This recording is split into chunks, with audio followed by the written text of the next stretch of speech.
Moment we're going to catch up with the NRL Physio Brian Seeney. Now, Brian has become a regular guest on The Fan here on Fox League over the last couple of years.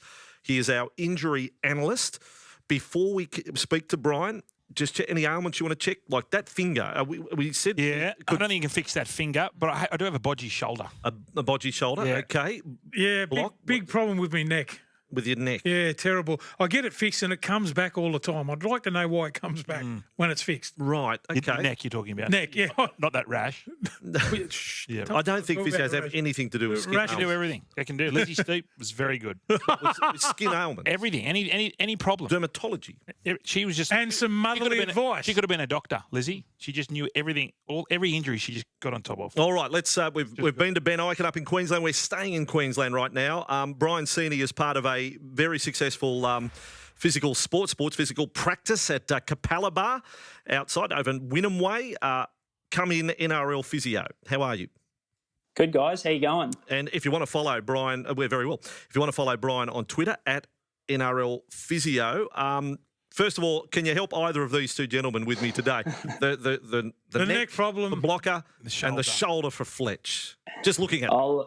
I think rehab while we're in isolation. Got plenty of time for exercises, boys, so get stuck into those TheraBands and get them right. That sounds like it hurts. What's a TheraBand? A big rubber band, mate. Oh, right, those ones, yeah. Hey, Brian, I do have a question for you. You know, they're all the go now, these guns. They call them the TheraGuns. They're like a jigsaw with a little thing on the end. Got one. Are they any good? Or have I just been stung?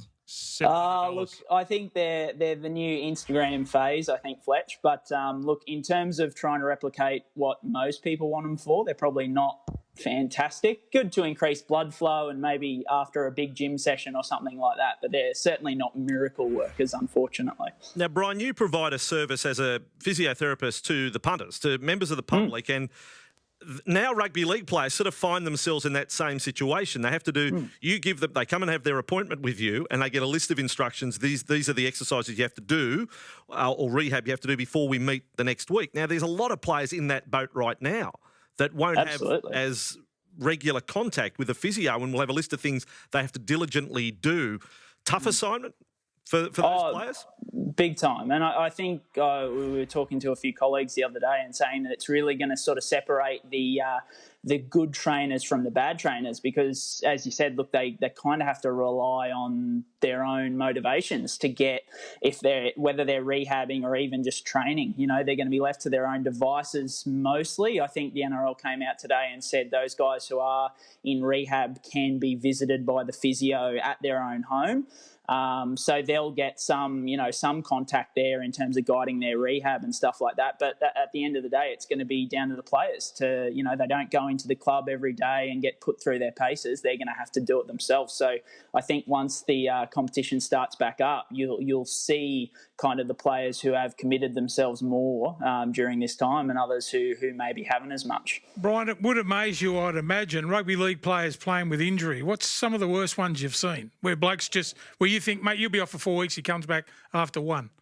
Well, I'm sure this one has been told a million times already, but the Cooper Cronk one stands up well above any others. I mean, that injury in itself is something that, we saw him, he required surgery after the season, but, that's usually at least a 6-week injury and probably longer. And I mean, look, while you'd say his physical sort of capabilities in the grand final weren't at his tip-top best, to even front up and make some of those tackles with his shoulder kind of almost hanging in two.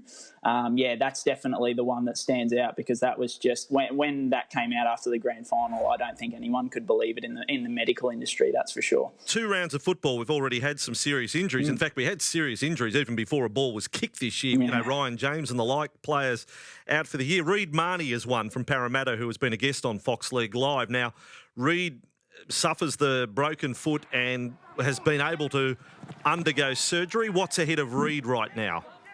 Yeah, look, he suffered probably one of the less preferable fractures you can suffer in your foot. There's some bones in your foot that have kind of a poor blood supply, and the bone that he's fractured, it's called a Jones fracture is the name, and it's kind of the base of the fifth toe, so the pinky toe.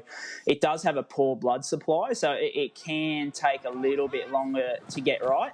The good news is that surgery does sort of improve those outcomes. So, look, usually most players aim for about 8 weeks, which I think what Reid is aiming for, but it's very, very common for it to extend out to sort of that 10 to 12 week mark, just because you've got to be careful with those bones and the healing rates to make sure that the risk of, refracture is as low as possible. Ryan, what about turf toe? When you mention turf toe to someone, people laugh at you. You go, mate, how bad is it? I'm telling you, one of the worst things I've ever had, but you got to keep playing with it. Get a needle in your big toe before the game. That's not comfortable neither, just quietly. But turf toe, explain to people what that is. Yeah, mate, look, you're exactly right. It is one of the most painful injuries. It's right in under the ball of the foot. So pretty much any time you're pushing off, moving anywhere, especially to sprint, which I'm sure you did a lot in your career, blocker, hitting those, that's exactly right, hitting the top speed. So pretty much like anything to do with underneath the arch of the ball of the foot is extremely painful. So, and as you say, look, getting a needle up under there, it's like there's a lot of nerve endings in the ball of the foot and in under the toes. So yeah, that's exactly right. So yeah, no, you're not wrong. Like people hear turf toe, they have a bit of a laugh, but it's certainly not something to laugh about. It's very, very painful. Hey Brian, what about Jaden Brayley? We saw that he's had the ACL injury. Is there a chance if the game comes back? Is he a chance of coming back this year? Because what's the quickest recovery rate for an ACL? Yeah. So, look, like it all depends. I mean, we're in the start of April now. So he had his surgery, I think, a couple of days ago. And the quickest we've seen NRL players come back is sort of right on that 6-month mark. So that had put it at the start of October. I mean, there's some talks, that the season could extend through all the way to Christmas Day.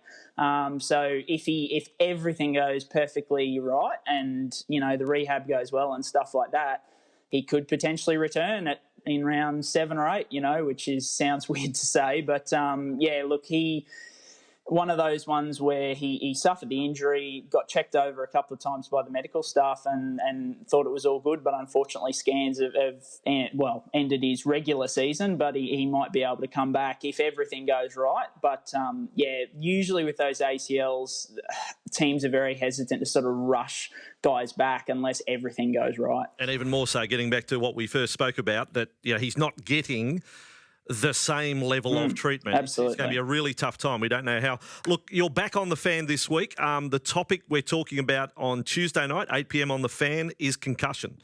And the different degrees of concussion, 3 kinds of concussion or along those things. Yeah, 3 mechanisms and 3 ways. Yeah, that's right. I'm sure I've had them all. Yes. Yeah.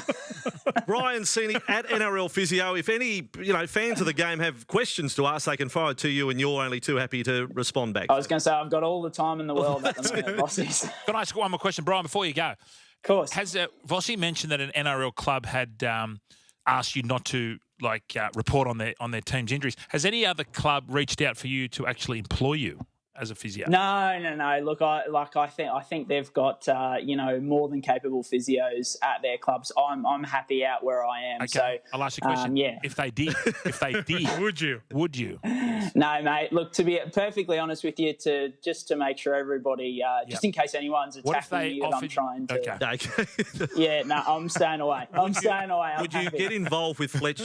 What was the management team you had with Hindy? Scam. Would you be interested in signing up with a management team that's had a few, just a few question marks? Yes. Well, I've had a few work cover patients come through from his cleaning business, so I don't know. Right, Brian. See you, buddy. Okay, good to see you, mate. We'll bulk bill this interview. Thank you, Brian. Thanks for coming on the program. No worries, Physio. guys. I've heard he's like the London fog, never settles. That's what I heard. Beautiful stuff. And look, what Brian's done though, I'll give him a rap. He's enhanced the fans' viewing of rugby league. Just gives you an extra element, an extra level of knowledge that when you're watching Fox League coverage and you see an injury, we're now a little wiser, a little smarter when you see the trainer go out there and doing this with a knee or see if the injury happened from the left or right side or front side. Brian's teaching us. He's providing this service, and I think he does a good job. Is he charging? Is he charging? No, you get that for nothing. Do you get that like that now, Fletch? When I watch a game and I see someone get injured, like a knee or something like that, you actually, because you know what it's like, you feel it. Yeah. Do you get like that? I